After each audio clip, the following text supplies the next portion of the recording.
আসসালামু আলাইকুম। আপনাদের সাথে আজকে শেয়ার করব নতুন একটি রেসিপি, সেটা হচ্ছে পাট শাক। দেখতে পেয়েছেন এখানে পাতিলে কিন্তু আমি কোনো কিছুই দিই নাই, এমনিতে খালি পাতিলে আমি পাট শাকটা দিয়ে দিয়েছি, কারণ এখান থেকে পানি বের হবে। আর এখানে দেখুন পাতাগুলো কিভাবে আমরা কেটে নিয়েছি, এভাবে ছিঁড়ে ছিঁড়ে কিন্তু পাতাগুলো নিতে হবে। পাট শাক কিন্তু অনেকেই পছন্দ করে এবং ভালো লাগে রমজানে এটা খেতে, সেই জন্যই সেহরিতে খাওয়ার জন্য এটা ট্রাই করে দেখতে পারেন। এখন শাকগুলো আমি নেড়ে দিচ্ছি। এটা কিন্তু এখান থেকে অনেকটাই পানি বের হবে এবং এটা অনেকটাই শুকিয়ে যাবে, তারপরে আপনাদের সাথে আবার এটা শেয়ার করব।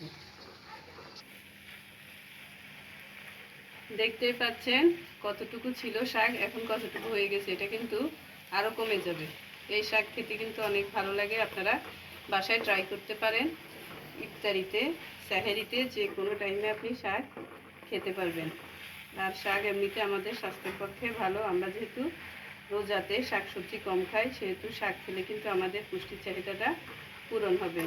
আর আমার রান্না যদি আপনাদের ভালো লাগে তাহলে প্লিজ আমার চ্যানেলটা সাবস্ক্রাইব করবেন এবং ফেসবুক থেকে দেখে থাকলে একটা ফলো, লাইক এবং শেয়ার দিয়ে রাখবেন। এখন এখানে দিয়ে দিচ্ছি একটু লবণ।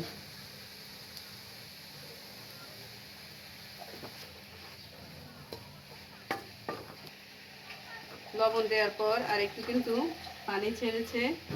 এখন দেখতেই পাচ্ছেন আমি কিভাবে শাকগুলোকে একটা থেকে আরেকটা আলাদা করছি। এভাবে কিন্তু আলাদা করে নিতে হবে, না হলে শাকগুলো সব জট পাকিয়ে থাকে।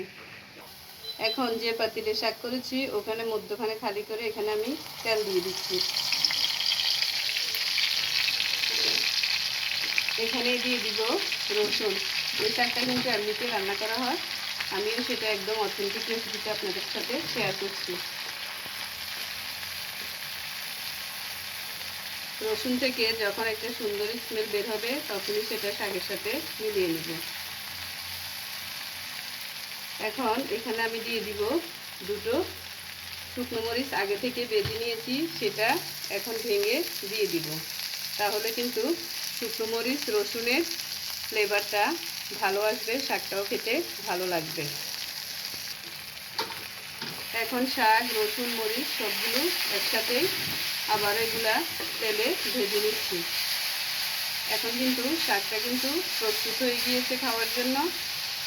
এভাবে আপনারাও বাসায় একবার হলেও ট্রাই করবেন।